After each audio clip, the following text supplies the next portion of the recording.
last day of fall practice. We've been going since, August 26th, and it's been great to see a highly ranked recruiting class and see us trying to get up off the mat and get back to doing what we've done a couple of years prior. It's been a good, healthy chip on our shoulder. Guys worked hard all fall.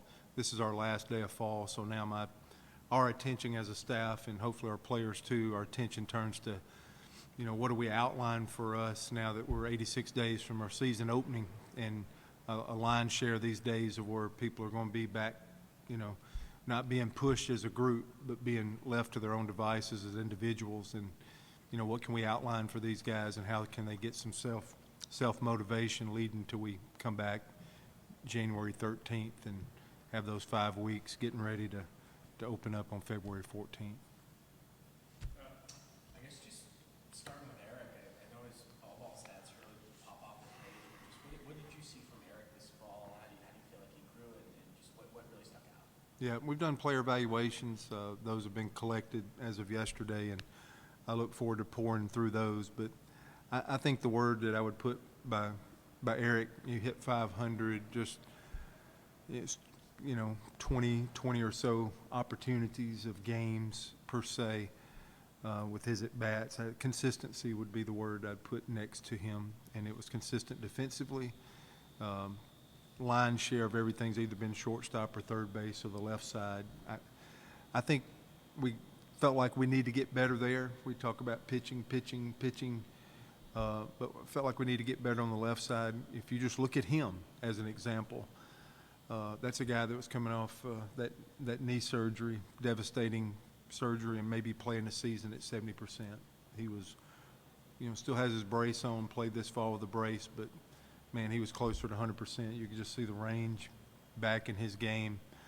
But that consistency defensively, that consistency offensively kind of carried the day. I think that's what's going to come out in the fall evaluations was, I think from the start, guys had runs where they were, God, this guy was our best player for 2 weeks, and then somebody else would rise up for a couple of weeks. I think what Eric did was had our most consistent fall from start to finish, and I think that's what I'll remember, and I think that's what will bear out in the evaluations with his teammates and coaches saying that about him.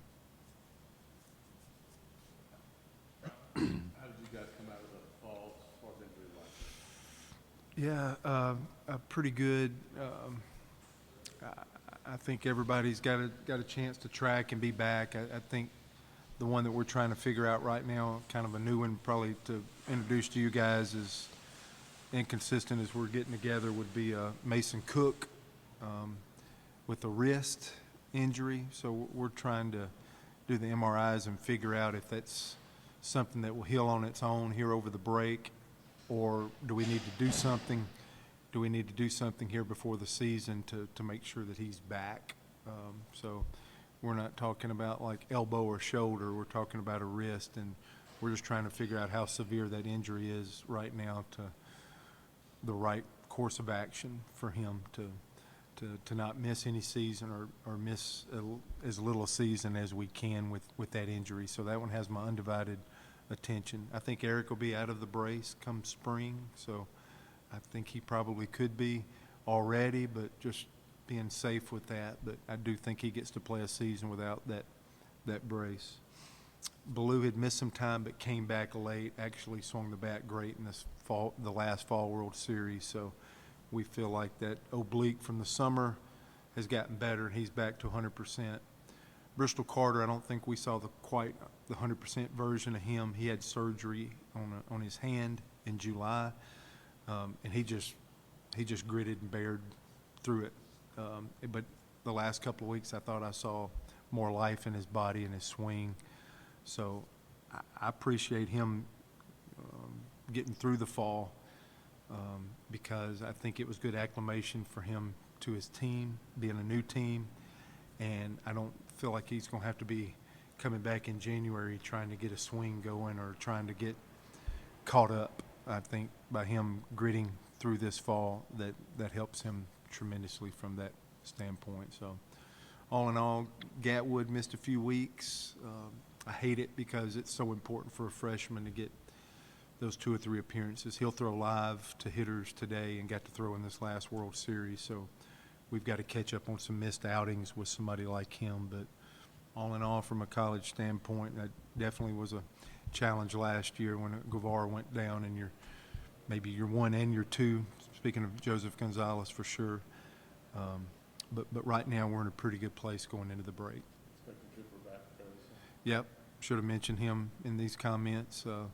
He's been catching a ball and taking ground balls each and every day, and that fracture, we've kept that piece on. So I think he's probably out of that in another week, and then he's one that just needs to do a great job. He's done a great job with his body, and I actually had a player, I told Cooper this yesterday, helping him learn how to play first base. A lot of these guys are third basemen, shortstops where they come from, and maybe had to work at first base a few times. Tanner Waldrop was a new player that played a lot of first base this fall, and he complimented Cooper. Instead of him being in the dugout or on the training table, he would always go to first base and be as engaged and involved, and like being another coach, helping him to stay involved. So I appreciate Cooper's investment with that. But I have, that's an incumbent there that absolutely you feel like you got a good defender, a double-digit home run guy, a 60-plus RBI guy, because that's been the recent track record instead of dreaming on somebody. So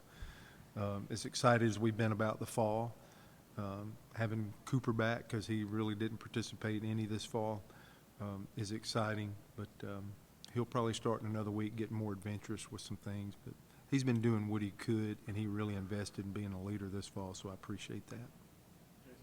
What do you and the staff learn about this team throughout the fall? You had a lot of competition on it. Anything that jumps out to you like, hey, that's something we kind of figured out about this group?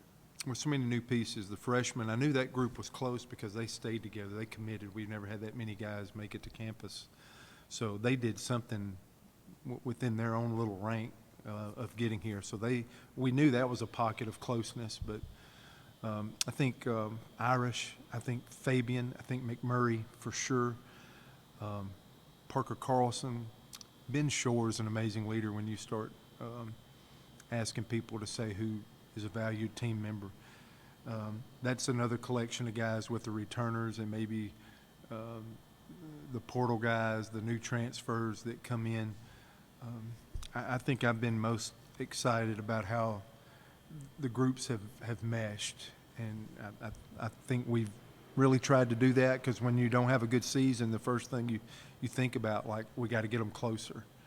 And that freshman group, those guys I mentioned, all those pieces coming in that are new, I think we've done a good job of doing that. I think with the construction, one positive is having to play the 2 outside competitions on the road, already being in a hotel, already taking a couple of trips. I think that helped us a little bit as well. But I think that's one of my positives of the fall is I don't feel like anybody's pulling at one another, or I have 2 or 3 factions in a locker room or anything like that. And I think that was sincerely important. Going out and doing the best job we could recruiting was job number 1. Getting here and trying to see how close you can get a roster has been number 2, and I feel pretty good about that this fall.